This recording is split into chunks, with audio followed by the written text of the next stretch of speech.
Big, we're bad, and back with another episode in the home studio build.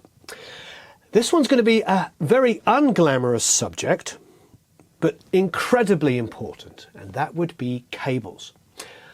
It seems to me there's a lot of mumbo-jumbo talked about cables. There's loads of tests done where they use very cheap cables and get the same results as very expensive cables. But my personal experience has been based on things like cable length runs, and probably something as important, if not even more important, is in quality of cable, as in how long they're going to last. So like many things, you're going to be balancing things like how good a quality of the cable, meaning am I going to keep it for 20 years versus price, and also those incredibly long cable runs. I can tell you in my experience, running very long guitar cables can have a dramatic impact in quality. So let's get stuck in. We've got Mr. Mike Arango on the line here, and he's going to give his experience as well. As you may know, Mike works at Sweetwater, but probably more importantly, he was an engineer that worked with me, I don't know, a million years ago. How are you, Mike? Hey, Warren, how are you? A million years ago. Maybe it was 2 million. A million years ago. It's been a long time. I think neither of us had kids or were married at the time. There were no kids. Nope, there were no kids? Definitely not. Maybe Charlie was Charlie really little? I can't remember. That was, no, I mean, it was 17 years ago at this point, probably. Oh, wow. Years ago. Yeah, my son's 15, been a while. So yeah, no kids and no marriages. Wow. No kids. Jesus, Mary and Joseph. Okay, well, let's, now I'm feeling very old. All right, well, let's talk about the unglamorous but incredibly necessary subject of cables. I presume you agree with my summation of, it's all about budget again, what they're going to be used for. Is it something that's going to be unplugged and plugged in 100 times a day? You're probably going to want a better quality cable as far as the actual connectors themselves, etc. And how well it's built. I've had cables that just basically stop working, and then you undo the connector, and of course it's just come disconnected, and it's just a cheaply made cable. I mean, there's so many different factors. I think one of the things that I would love to know your personal opinion on, and really contentious, is kind of the quality as far as the signal is concerned. The only thing I've really noticed dramatic differences is incredibly long guitar cables, and I've seen that happen. We did that with name drop, but with an Aerosmith record, and Joe Perry running an incredibly long guitar cable, and we had this. Do you remember that red cable we used to have? Red guitar cable. It was 200 foot. It was the biggest thing. I think we had it forever, and I plugged it in, and his guitar sound was there was no top end coming out of the guitar.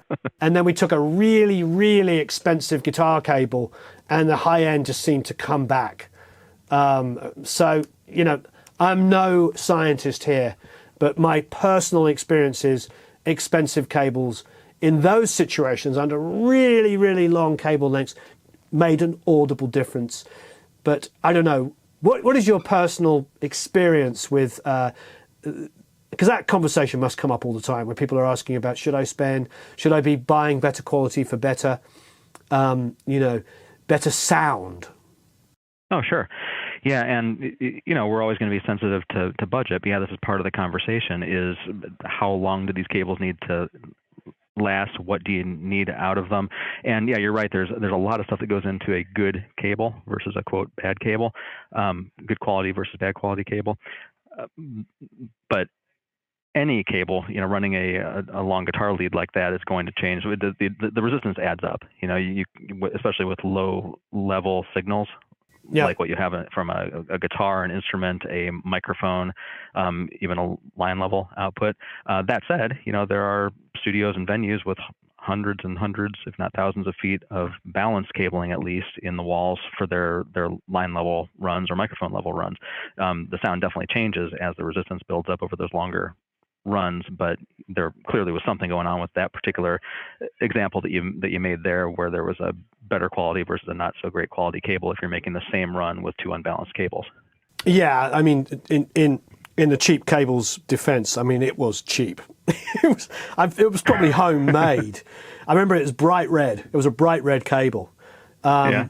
Yeah, and the cable that we ended up using was, hundreds of dollars.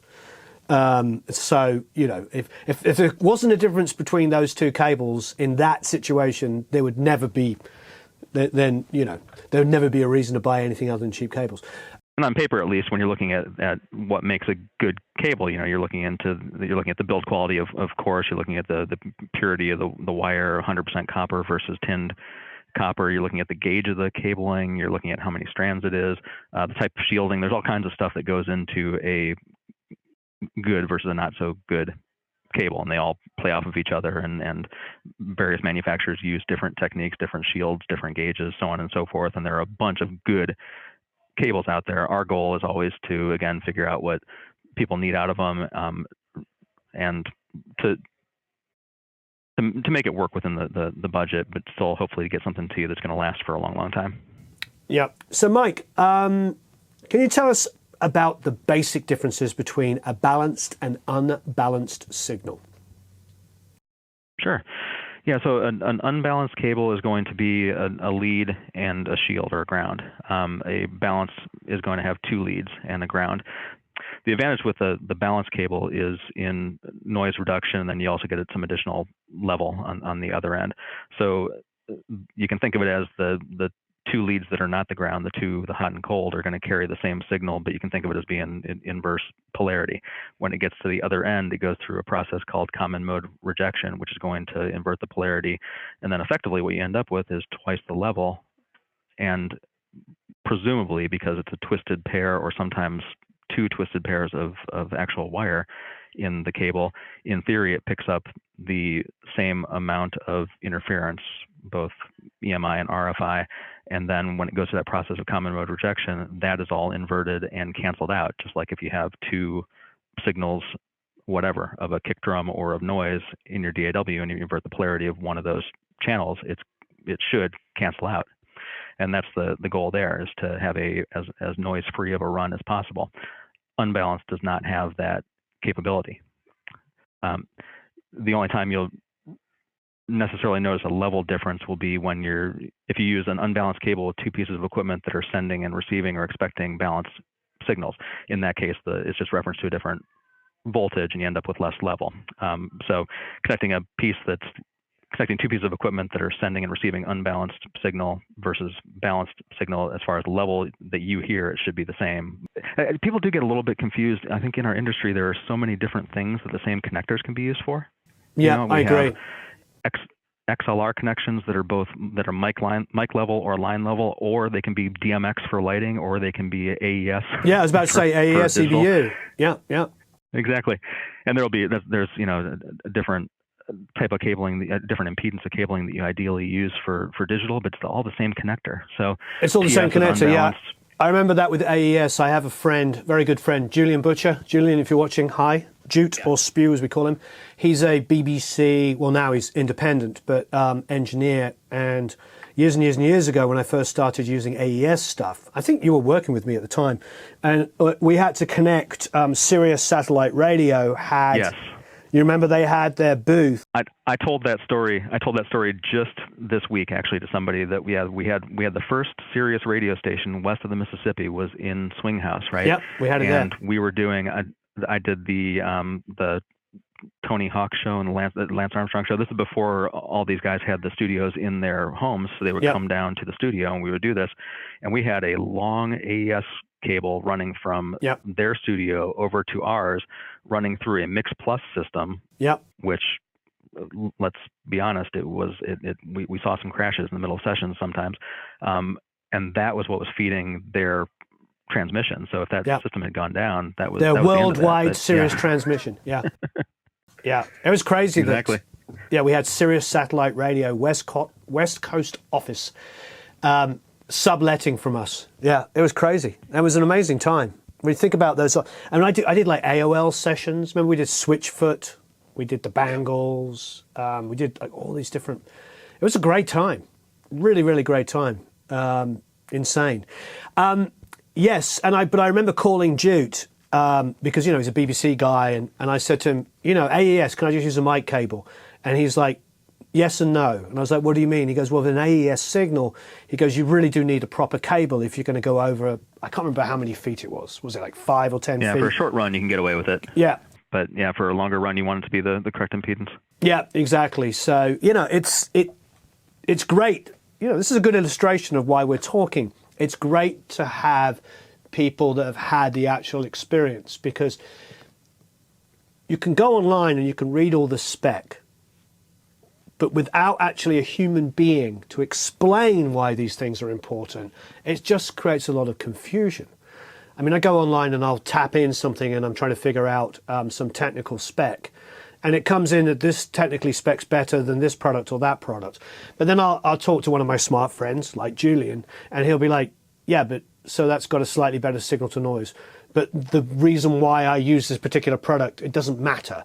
I'm recording something with such a massive level that there is no dynamic range that would bring up that the noise would be even an issue to me. And I think that this is it. Sure. It's always balancing the specs with the actual uses. And so for him, he's like, yeah, you can use a plug-in, you can use a cable for this instance that you're going to be using it for. But then when I explained to him that we were going to, I can't remember how we did it. We either ran it through the roof or something. How did we do it? Or did we just do it through the door? I don't remember. It may have just come through the door. I don't remember who even ran it. I assume we ended up with an actual AES cable. We did end up with an AES cable, yeah. And that I was white knuckling it the whole time because I was concerned about the Mix Plus system letting us down, but it didn't. We did all those shows, all the ones I worked on. It didn't crash. In those days, the crashes they turned out well. Yeah, the crashes we used to get with this is going to start a fight here of the world, but we barely get any crashes on Pro Tools. I haven't had a crash on Pro Tools in months. And we do live streaming on a 2009 cheese grater, live streaming while recording it simultaneously. All these softwares running at the same time, we don't get crashes. But I used to get a ton, I'm sure you remember. And what you did is you always trashed the DAE preferences. It was always plug-in related. It was always plug-in related. So when you were recording live, you were just like, what's the minimal amount of plugins I can have going? Because as soon as you started putting in some fancy plugin, crash. Stability has come a long, long way with with the HDX systems and the current Avid software and everything. Current software in general, I think. I try to avoid these discussions because it always starts off World War III, and I use Pro Tools and like it, and I know it really well. And anybody watching, whether you be using, I'm trying to go alphabetically, Ableton, Cubase, Digital Performer, I'm up to D, whatever it is you use, Reaper.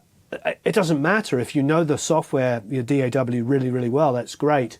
But I can say I go months and months and months now without crashes. Yeah. But definitely when I load on a new software that may or may not be compatible with the latest version of the OS I'm using, I'll get crashes. It still happens, but I think it's come a long way, definitely. Yeah. I think that's a hangover from the past. So I see you have tons and tons of bundle stuff, which is pretty awesome. You've got mic stand bundles with cables as well, which is great. When I typed in cables, that stuff came up, and there's all kinds of crazy bundles here, which you haven't even talked about, which is really good options for people, especially for the live world. I see a lot of stuff here with PA. That's really nifty. I mean, one thing I was going to talk about is like in live now in the professional setting, cable lengths, that whole world's changed because pretty much everybody I know now is running like a Dante system. So they're using quite short cable runs on stage and then running Dante to the front of house. So they're not even dealing with long cable lengths like they used to. Yeah, Dante, AVB, AES 50 that Midas and Behringer use. There's a lot of those options, and that's going to, that like you said, that'll change the actual copper cable runs that you're making. And yeah, you don't end up losing as much top ends as you could with a traditional snake. Yeah. Totally. But we're in a studio situation. Now, don't get me wrong, there is a lot of Dante stuff going on. I've noticed in film and TV studios, they're all moving towards Dante because they want the connectability between multiple rooms. But in a home studio setting, which is what we're talking about, We just want to get the best bang for the buck. So let's go with XLR cables first, because of course that is something that's going to be used, first of all, a lot, but most importantly is going to be continually plugged in and unplugged. It's not like a permanent setup of where you're connecting, your gear together. Although some of that gear, of course, will be connected with XLRs as well. So I see you've got cables starting, 20-foot cables starting at $30 for a Proco. Proco's a good company. I have their the switcher, which is great. A lot of Proco. Then, of course, we're moving into the more, established Mogami kind of quality, which you see in a lot of professional studios. There's the Hoser stuff, which is, again, another kind of budget cable I see a lot of. Give us kind of examples. You're continually talking to people, presumably, about the quality of the connectors, let alone the quality of the cable itself. Definitely. Yeah, as far as the connectors, any of these manufacturers that use, the Rian, the Neutrik, the Switchcraft connectors, they're all going to work and be just fine. One important thing about cables in my mind is the serviceability of them. There are a handful of lower end cables that have the plastic booted connectors where if they break, they're just done. You can't get in there and actually fix them with a soldering iron. So that's one thing I'm looking for generally. You mentioned Hosa. They do have their lower end cables, but they make a line of Hosa Pro cables. They're actually pretty decent cables. They're 20 gauge cables. They are serviceable. They're using the Rian connectors, so those are worth looking at. At Proco, we send out a ton of those, and those are a really good bang for the buck. We do have those bundles online because, if you're buying a bunch of cabling, then we can usually do a bundle for you. It's a good starting point. The stand and cable ones are a really good place to start, just to kind of give you an idea of what it costs to get together all the mic kits that are required for a drum kit, for example, and then all the cables that might be required for it. And then we can, of course, modify those, but that's a good place to start with those. So that you bring up a really good point. So I'm looking here at a really fantastic priced Hosa balanced interconnect cable with a right-angled XLR female end, which is really, really good for drum miking. That's fantastic. That on things like toms and snare drums, if there's hi-hat stands and cymbal stands in the way, that's actually really quite nifty. And it's $6.50 for a 1.5 foot little cable. So kind of nice. Also good for connecting gear on the back where you maybe have got like a really crammed thing. It could be really useful. So that's great. But it does have that horrible little screw, where you have to unscrew it and then the cable falls out and you have to try and... So if it breaks, soldering it is a real pain in the butt. But then you can go to... But it's only $6.50, so you pays your money, you takes your choice. But then you have Neutrik connectors, which are unscrewable. They just... beautiful and easy to repair. Even a pretty unskilled soldering guy like myself can repair those quickly and very easily. So I think that's a really good point. Again, I think maybe when things are in a situation of permanence, you might say to yourself, I can save a couple of bucks on this because I'm not going to unplug it and plug it in 100 times. But if I've got my overhead mics and their pair of stereo condensers, often that could be my vocal mic, my overhead mics, and my piano mics. So they're getting unplugged and replugged in hundreds of times, regularly. So again, maybe you spend your money on a good quality cable with a connector that is easy to repair, if something, God forbid, breaks. So I think, is that the sort of advice you're giving people, is like how much use are you going to get? Oh, sure. Yeah, the durability of the actual connectors and then just how serviceable they are is huge in making good recommendations to people. And again, trying to get them a cable that they're going to have just like everything else we're sending out. If I send out a microphone, whether it's $200 or whether it's $10,000, I want it to be something that they're going to have for a long time and be able to actually use. So that's kind of our goal. So as far as good, reliable brands to start with, I feel like it does come back to how often you're going to be repatching things. If it's a sense of permanence, then I'll probably be okay with a slightly cheaper cable because I'm not going to be repatching it continually and putting strain on it. So I'd probably be fine with a $20, $30 short run cable if I'm patching two pieces of gear together. I really would be fine with that. But if I'm continually unpatching that piece of equipment, then yes, I'm going to want probably at least a Neutrix quality kind of connector with a good quality cable, because if it's a constantly in use, it's the last cable I want to break, because it's something that's very, very important. So I think you're probably having those exact same conversations, aren't you? You're asking people what they need it for, and then recommending. I think it goes back to thinking about stands. If you've got a $3,500 microphone that's your main vocal microphone, you're going to want a really good quality stand.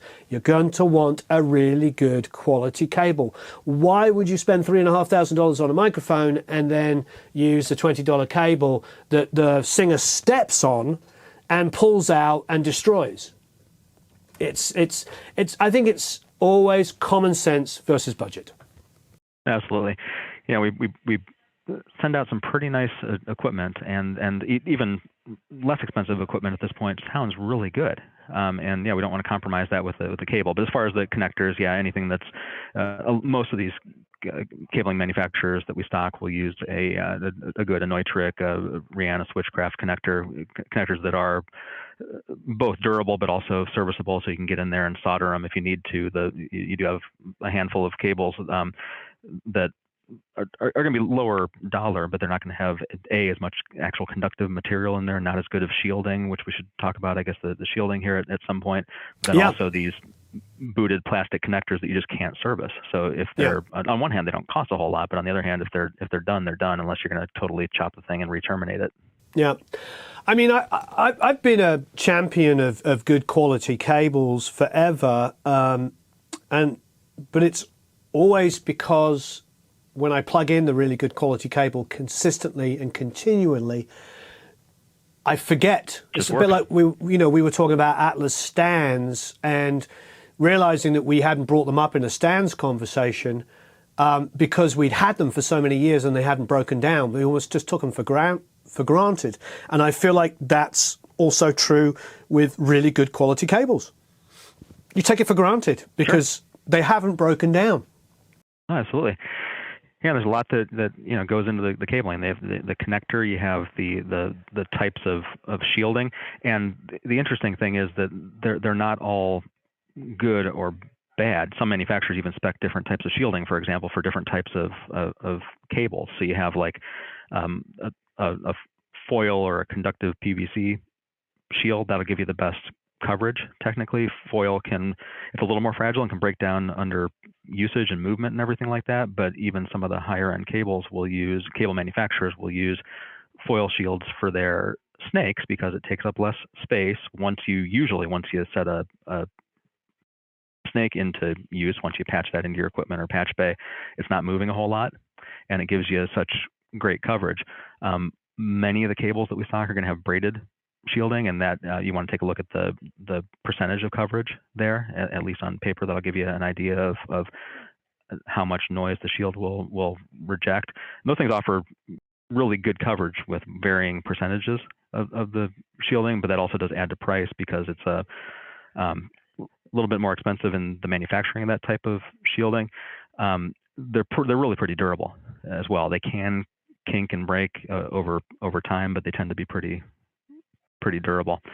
You'll find that many of the manufacturers, Megami is an example of this. They use what's called serve shielding, which is strands of copper wrapped around the cable. They use that in their studio series of cabling. They use the braided in their stage series of cabling, and the reason for that is that the braided is more durable for stage use. The serve shielding technically gives you better coverage. It can develop gaps over time, but it does, at least from the outset, offer you a greater percentage of shielding. And then there's a what's it called, double Rusin, I think is what it's called, shielding, and that's just a serve shield that's wrapped one direction and then wrapped the other. That's used, I think, a handful of manufacturers use those. Actually, those warm audio tells me that those the Premier series of their cabling is actually the same as, it's just rebranded Gotham cabling, and they use that not only quad star runs of cabling, which we can also talk about, but they use this double Rosen shielding. Warm is distributing Gotham cables. Their higher end cables are the Gotham cables, and they're just bringing them into the U.S. and rebranding them, so they should be good cables. And there are other manufacturers. When we're looking at the durability of cables, we're gonna, if you open up a cable, you can tell the cables, even the ones that are wired correctly and are going to function and work okay for you, when you open them up, you can see sometimes that the ground is not entirely covered, jacketed, insulated. You'll find that Zane from Jumpers is a really good one to talk about. He's up in Michigan making really good quality cables. So his cables are 100% pure copper, Nice. rather than being tinned copper. He's using silver solder What's his rather name? than leaded. So that's Zane Cadera from Jumpers with a Z. Oh, okay. He's done a number of larger studio installs that I've done. He's done custom harnesses for those. And he turns stuff around quickly and is extremely reliable. So, but he'll jacket the ground. Other manufacturers do this as well to varying degrees, so I don't want to single just him out, but he does some really good cables. But he'll jacket the ground. He, after the solder, he glues over the solder points for additional strength. There's all these little additional things that go into a really good cable. And you can't tell, right? Because if you're looking at the outside of a cable, you see the connector, and even if it's a good connector, it still has to be. I need a couple of new guitar cables, so maybe I should get a couple of. I'll try out his. I see the Jumpers JBI 10 blue line straight instrument cable 10 foot. Should get a couple of those from you just so I can try them out and see how he is. Eric's nodding behind me, so let's let's get some of those to you, and then. He uses that serve shield that I mentioned in those for some increased just flexibility in those cables. I like his pricing. There's a 100-foot microphone cable here at $120. That's actually a pretty good price for a 100-foot cable. Yeah, and that's going to split the difference between some of the higher end and lower end cabling to get you a really good cable for that kind of price point. And all these manufacturers, Proco, Jumpers, Megami, they all stand behind their product too. Great. So if anything does go wrong, we're going to have you covered there. Megami, I think we talked about the different types of shielding that they use for their live and their studio. I know many professional studios that are completely wired Mogami. So, that goes without saying that their quality is great. I'm interested in trying this Jumpers stuff because I like, they seem to be priced between like Mogami and the other sort of in the middle between the mid and the super expensive. I definitely want to try this stuff out. I'm excited to hear that. Yeah, exactly. And if we need something custom from him, he'll get them to us quickly. We talked about some of the lower end Hosa stuff earlier also. Yep. And long and short, they make everything under the sun. If you need some weird cable, they make it, and we probably stock it. We can get it out to you quickly and everything. Yeah, so they make a line of Hosa Pro cables that are 20 gauge cables, Rian connectors. They do heat shrink the shield. I actually haven't had one open to look at how much of that shield is actually covered by the heat shrink, but they are going to some of these extra steps as well, and then working within a certain budget as well. So we have all these different levels of cabling and the different types of shielding, all this kind of stuff. That these are the things that come into play when we're trying to work within a budget and get people a cable or a bunch of cables that are going to last them as long as possible. So that's always our goal. Great. Just to derail for a second, I do see that there's a 2-pack of that Jumpers guitar cables, so I'm going to get that, the 10-foot 2-pack. We always need more guitar cables, and it's interesting because the expensive ones we still have.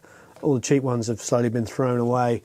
So talking of cables outside, getting onto guitar cables, inside of a recording studio, be it a home studio or professional, there's a schnizzle ton of cables.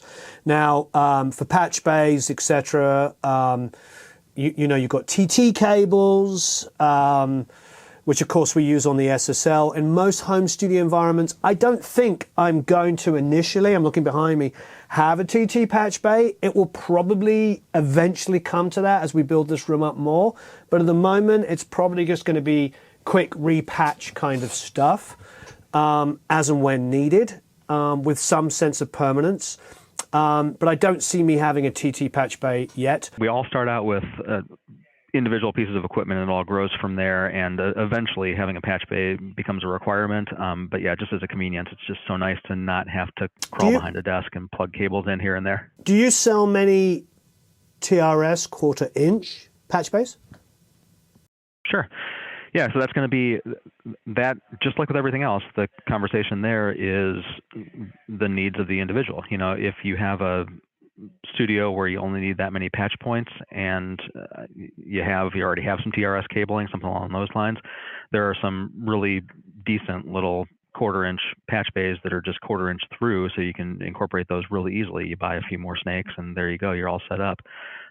That said, of course, the TT patch bays can be convenient for a couple reasons. I mean, one is they take up half the space. You have 96 points in a single rack space. I've ended up with 6 patch bays, you know, so that's 6 rack spaces. It could be 12 if it were 1/4 inch. Technically, the little prongs inside the patch bay move less, of course, physically with a TT connector. So technically they're rated for more insertions. They should last you longer, but then again, these things are rated for tens of thousands of insertions anyway, so they just should work. Most of the TT ones, you can adjust the normaling scheme. So normal, half normaled or non-normaled, you can adjust that with a jeweler's screwdriver. Usually, I think on several of the 1/4 inch ones, you have to take the cards out, and that's fine. You know, it's all part of just planning the studio ahead, but it's nice to have that flexibility. Yeah, Switchcraft makes some, Bittree makes some. You can either terminate them yourself or get the ones with the DB25 connectors on the back that are extremely convenient. Flock Audio, I don't know if you've seen their this TT is patch bay, fantastic. but they have digitally controlled analog routing, which is awesome. And now at this point, you know, they came in and showed us the first one, which I think had 64 patch points. And the first question is, cool, so when are you going to do one with more patch points? And they've done one now with 192. So of course, we have to make sure that's going to work for what the individual has in their room. But that's really exciting. I mean, just being able to I love that and company. recall that routing. Yeah, I talked to them, I don't know, when did we do the Flock Audio? 7 years ago? I mean, it was like our first year of doing this. I think we just hit 8 years, or we're about to hit 8 years of doing this. And I think it was about 7 years ago, we were at AES, I think, or NAMM, and they had a booth, like, in a hallway. They just started, they had, like, it wasn't even in the main thing, and it was like, and we just walked past, and I stopped, and I was like, what is that? And they're like, oh, it's a digitally controlled patch bay. And I was like, oh, what? And they just told me exactly what you just talked about, how you could assign it to be normaled, half normaled, you could create mults, everything, and you could create, obviously, like scenes. Is that the best way of describing it? So you could open up a session and boom, it's all like, for that session, it's unique to that session, how it's patched. And I just was like, that is genius. That means you can set up something permanently patched in with all your gear going into it, and then you open up your session or you create a template and it's like, oh, it's my tracking day. Open up the tracking template and it's all set, ready to go. I cannot explain, if I was going to start again, which is what we're doing in this room, that's probably the way to go. There's a couple of like companies like that are just making things that are just like, oh, you know, if only this existed 20, 30 years ago, it would be a standard in every studio. It's a tough one because you look at it, I'm on the page now, and it says $3,300. And I think for a lot of people, they're like, whoa, what a lot of money, to get the 64-point one.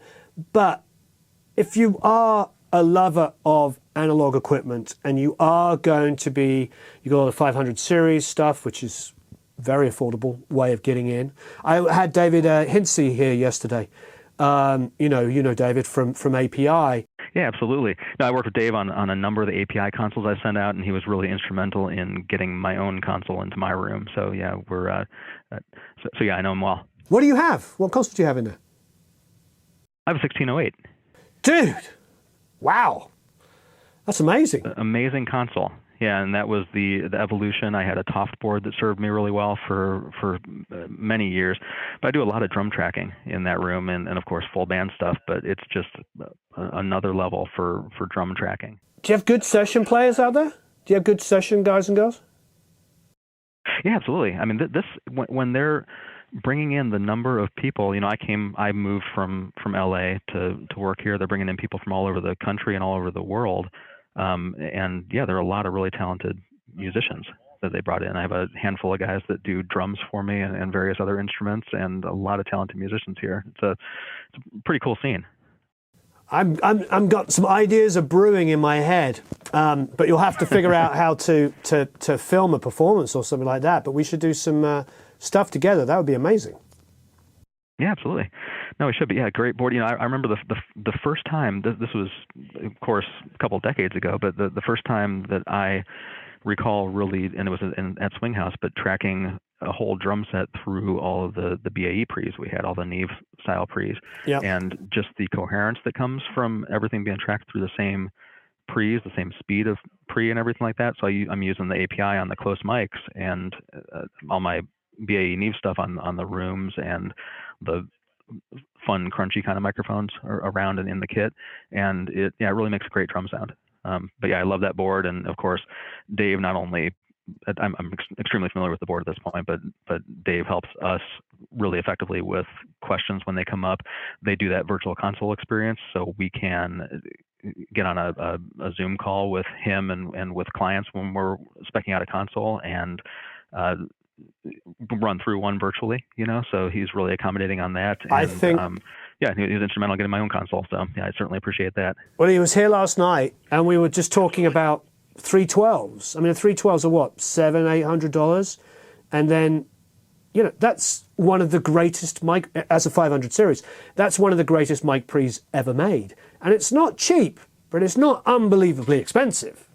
So you can now, you can get yourself a 500 series unit. We have the 10 space one. You can get a 6 space, a lunchbox or whatever, and start building some really high quality sounding mic pre's that are really going to, say something about your studio. You come in and you're like, oh, I've got some API 312s. I mean, that's a big deal. The sound of so many incredible records. So, as an analog person with that kind of stuff in mind, $3,300 is a lot of money. But once you start building a collection of analog equipment like that, to have it all be in one place that's permanently, set up, and then be able to open up a template and go, oh, today I'm tracking a band, a 5-piece band, boom, all ready to go. It's genius, especially if it's just you and and you don't have an assistant. No, when I have to recall a session, you're recalling all the analog equipment settings and everything like that. But yeah, then you get that all done and you realize you have to patch all of the patch points. But it's the mics as well. Of course, the patch bay is still a convenience. But yeah, you have all your mics patched into your patch bay. So all your mics are coming up and you're assigning them to different places. It's absolutely genius because it's got 32 channels of phantom power. So you can drive it's brilliant. So it means that you can assign, you can go, okay, I've got my really nice vocal mic. I want to try this pre instead. It's genius. Absolutely genius. I don't know how to explain for one person on their own how much time it can save you. Yeah, you might have to spend a few hours or maybe a day getting it patched the way you want it to be. But then after that, it's going to save you hours every single day of tracking. Yeah, I wish I had designed my studio when I built my studio 11 or 12 years ago, this one. And if it had been out then, everything would have been done through a system. If we had the 192.1 available then, I just think, Eric would be a much happier person because we wouldn't be repatching every 5 seconds, which is what we do all the time. Other cables, so headphone extension cables, adapters. I mean, there's so many other things here. Short patch cables between pedals. Again, I would probably spend personally a few more dollars on that because I'm changing out pedals all the time. So I think spending a few extra dollars on a really good patch cable between pedals is not a bad idea. I've had quite a few die.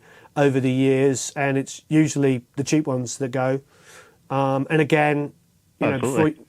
So, and luckily, I think with short patch cables, even an expensive one isn't that expensive because the cable run isn't that long, obviously. So, and there's a lot of money spent on quality cable length. Sure. And the same thing with those. The same thing stands with the short cables as the long cables. The build quality, the quality of the work on the termination, the strand count, so on and so forth. But then also it's conceptual, right? So you're talking about headphones. So we will talk oftentimes about the difference between a headphone extension running from the control room to wherever versus running a balanced connection through the wall to a headphone amp that's nearer the talent. All this kind of stuff comes into play when we're planning rooms. Yeah, I feel like, honestly, you can never have enough headphone extension cables. You just can't. You need to have them. Yeah, when I think about it, in the other room, for instance, I've got sitting at the SSL. There's a headphone socket from that. So if we're going through the SSL, we'll do that. We're running headphones into the live room. Now that is going through a patch bay, but still. Going from a patch bay to a mic panel, and then there's an output inside of a live room. But still, nobody's ever close enough to just plug into that.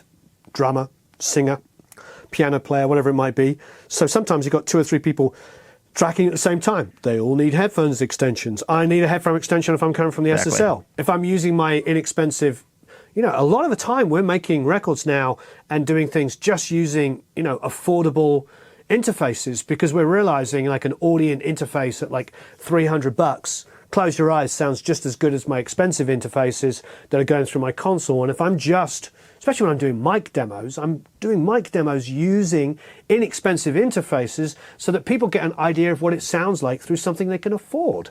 And so that's got another pair of extensions because I'm listening and the singer's listening. And now I'm thinking about, Eric, we need to order some more headphone extensions. It's just like... We have headphone extensions. Yeah. So I see Hoser starting at $10, Mogami going up to, 87 for the same length, 10-foot ones. Same thing. People tread on... Headphone extensions is probably something I wouldn't cheap out on unless it's just a necessity, because... How many times does a headphone extension get trodden on in one day? And then you only have one side. Yeah, you only have one side working. It just happens. You just can't avoid it. Well, yeah, the amount of movement, like we were talking about before, with different shields and how they stand up to abuse.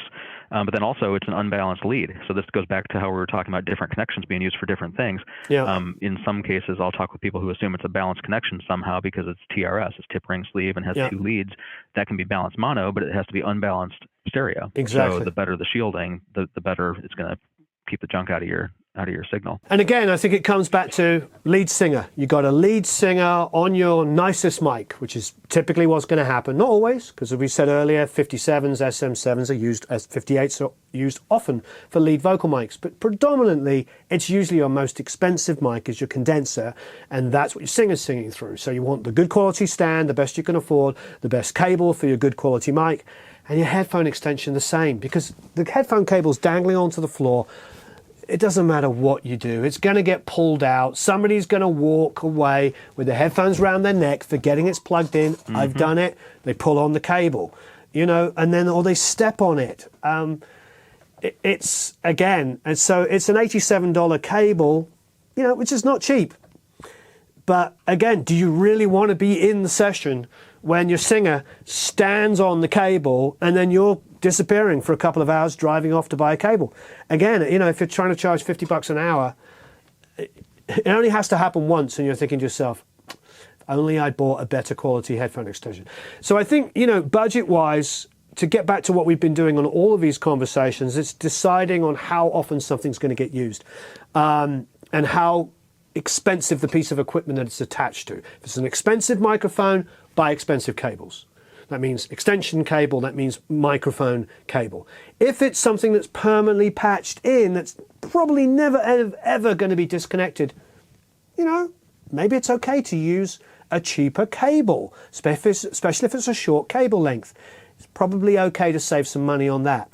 It's really about, your budget and how often, how durable something has to be. And as Mike pointed out earlier, right at the beginning, repairability. How easy is it to repair?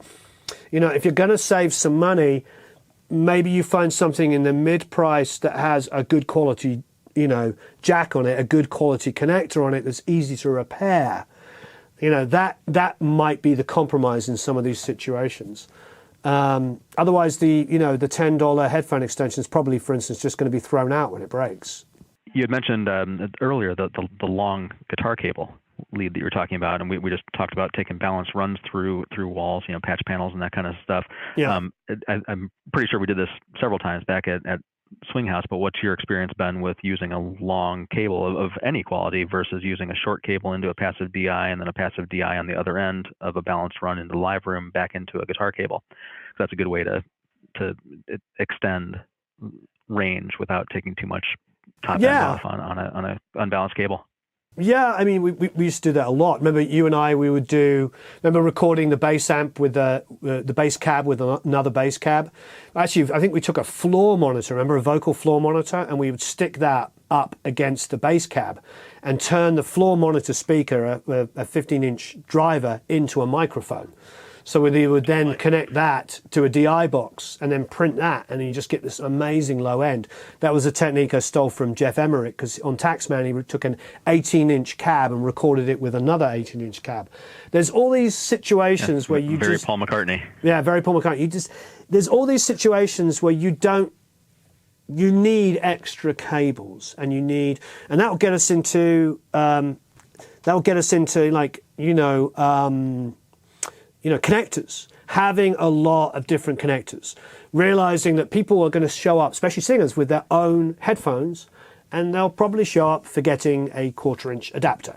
So you better have some 3.5 millimeter to 1/4-inch adapters handy, and have lots of them, because they go missing quicker than you can say Rumpelstiltskin. I mean, it's ridiculous how many of those go missing. You know, it's a bit like cell phone, chargers. We buy like 4 a month. They always seem to go. Exactly. They always seem to disappear with the band. So connectors, we'll have our cheat sheet underneath of what the bare minimum we think is, and depending on your setup. So please download that, and it's really a case of balancing out the logical must-haves, but there's certain things you're going to need multiples of. I think headphone extenders, if have two, just have two. I'm seeing, Hoser have some pretty reasonably priced stuff here. Here we've got, this one's I think price-wise, some Proco ones at $22, which is 15 foot, which look pretty decent quality. Hoser have this is a 3.5 mini extension at $23. $32 for the Proco. There's some good stuff. Yeah, and we can find or have built any type of cable. All the manufacturers we've talked about, most of the manufacturers we've talked about, will build custom cables for us. So if we need particular lengths, or if we need certain connectors to other connectors, or cables wired so that they'll be split instead of insert. There's all kinds of stuff that they'll build for us that we don't necessarily stock. So as always, it comes down to having the conversation, me talking with somebody and finding out what they actually need, and getting it taken care of, whether it's something we stock or something we have to ask the manufacturer for. Great. Well, Mike, this has been fantastic. I think we've covered a lot of bases. There's tons more questions, I think. Obviously, Mike's busier than a busy guy on National Busy Day, but don't hesitate to call Sweetwater and ask for Mike Arango. I highly recommend him. As you can tell, we know each other very well, and we were making records together like 17 years ago. So he's one of the few people I can stand behind and say actually knows what he's talking about, and has a really amazing home studio himself. Hence why we're doing this. I really appreciate it, Mike. Thanks for all your help, and it's great. It's great to have some real world experience. There's been some products. I'll tell you. I'll keep this on camera. I won't say what the product or products have been, but often when I'm testing products, and if I don't like them, or I've got a problem, I will call Mike, and there's one. He knows what product I'm talking about, And I remember when I called you about that particular product and said, this sounds dreadful. If you put too much signal into it, it just distorts. And Mike said to me, won't say what it is, he goes, that's one of our most returned products. And I think it's nice to have a kind of inside, and know that you're talking to somebody who's honest and knows that if he's going to grow and be even more successful than he is, he's going to give you the real information. And that is worth its weight in gold. It really is worth its weight in gold. Being able to talk to somebody who doesn't have anything to gain. He wants to sell you products. Of course he does. But he doesn't want to sell you something that's going to break down or is not going to sound good, because you will not call him again and buy something else. So I appreciate your honesty, my friend. Yeah, and for the record, I think that particular product, I don't think that's one I sent to you, because no, we didn't get it from you. See a pattern. No. Once we see a pattern of stuff coming back or breaking down or whatever, and we keep track of that too. The service department keeps track of all that, and we can't get behind products that are not going to work. We do a 2-year warranty for free on everything, for example, and tech support. We have a whole tech support staff that has to deal with stuff that isn't working. Yeah, we're not trying to set them up or set you up for heartbreak or for failures or annoyance or whatever. So I appreciate the kind words. It's been great putting it has been and is going to continue to be great putting this studio together with you. And it's really cool to see it all coming together. Yeah, no, it's fantastic, and it's taken a long ass time, as our friend Phil Allen would say. But as I explained in the other videos, the holdup was on the computer, because we were waiting for the studio one to come out, and then of course when it did come out, I think they were back ordered by like 4 months or something. So these Mac Studios have been huge. I'm personally making the leap from my 2012 cheese grater Mac Pro. I know that you have one of those machines and have had a number of them and are making this leap. I mean, this computer, potentially along with its expansion chassis, it's really cool, but it's been extremely popular. I mean, and of course that translates to longer wait times. I've got friends, Apple will probably hate me saying this, I've got friends who bought the sort of 2-year-old tower that was like, $11,000, and they're selling them while they can still get a decent price for them to buy one of these. Take a look at the benchmarks and see how they're performing, and I have no doubt. I don't have mine all up and running yet either. I'm in the process of switching over the cards, the HDX cards and the UAD cards, and getting stuff installed and everything. But the kind of torture sessions that I've been running on my machine, it's the M1 Max version, this thing is impressive. So this is really exciting. It's really good, and it finally feels like they're addressing us in audio. Because what would happen is they brought out these really expensive towers, which were absolutely amazing. But everybody I talked to said, they're total overkill in some ways.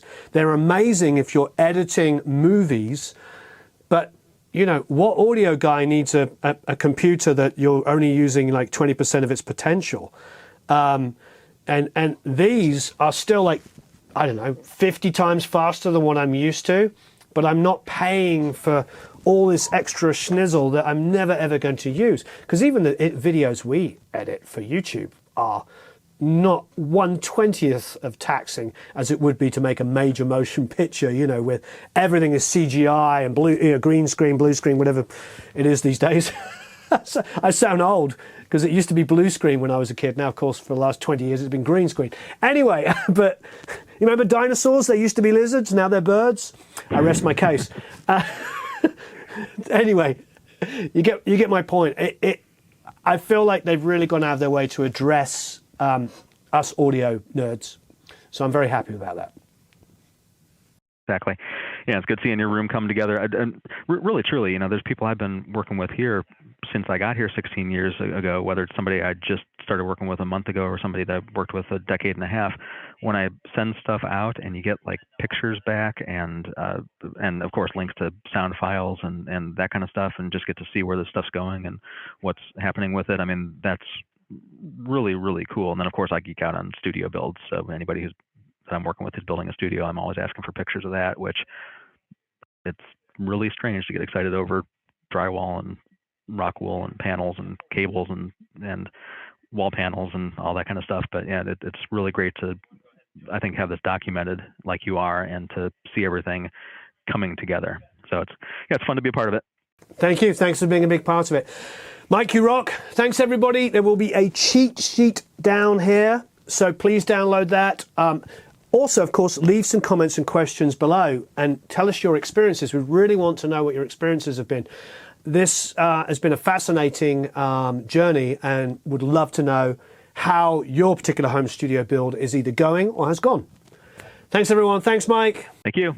So long, farewell, auf Wiedersehen, au revoir, adios, ciao, goodbye.